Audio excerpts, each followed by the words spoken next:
Good afternoon. The first item of business this afternoon is time for reflection. Our time for reflection leader today is the Reverend-Dave-Slater, the Minister for Gartcosh, linked with Glenboig parish churches. Presiding Officer, members of the Scottish Parliament, thank you for this invitation to speak.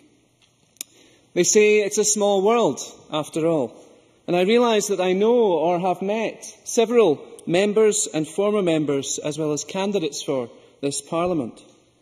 I don't know if it would help or hinder their careers to name and mention them.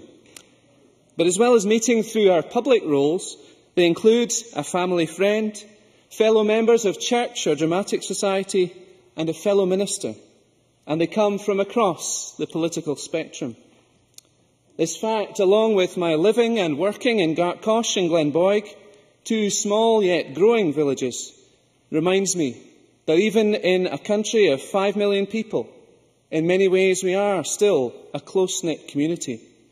To the point where perhaps you've discovered that if you go abroad on holiday and meet a Scot, it's almost inevitable there will be some link, friends in common or something else. In the Bible it's recorded that Jesus told us to love our neighbour. And when challenged by a ruler, an MSP of his day, as to who was his neighbour, he told that story of the Good Samaritan, suggesting that this member of a different community or nation was as much a neighbour as those from the same race or religion or family or street. As has been said countless times since, even from this podium, that makes everyone our neighbour.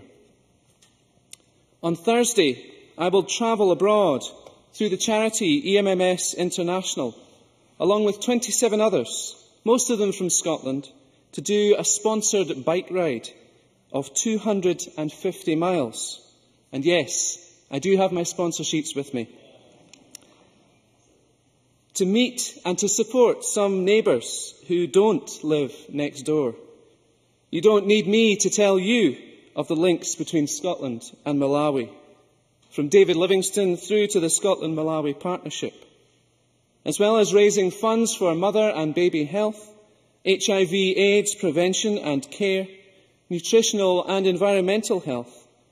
I hope that this visit will be transformative, both for myself and those who have supported me, so that we can learn together about building relationships with some of our neighbours in the global village. I believe that, for me, this is part of Jesus' command, to love God with your whole being and to love your neighbour as yourself. Politicians and faith leaders' roles have, I think, some similarities, as well as some differences. But perhaps that includes being seen as operating in a different world from those whom we serve, rightly or wrongly.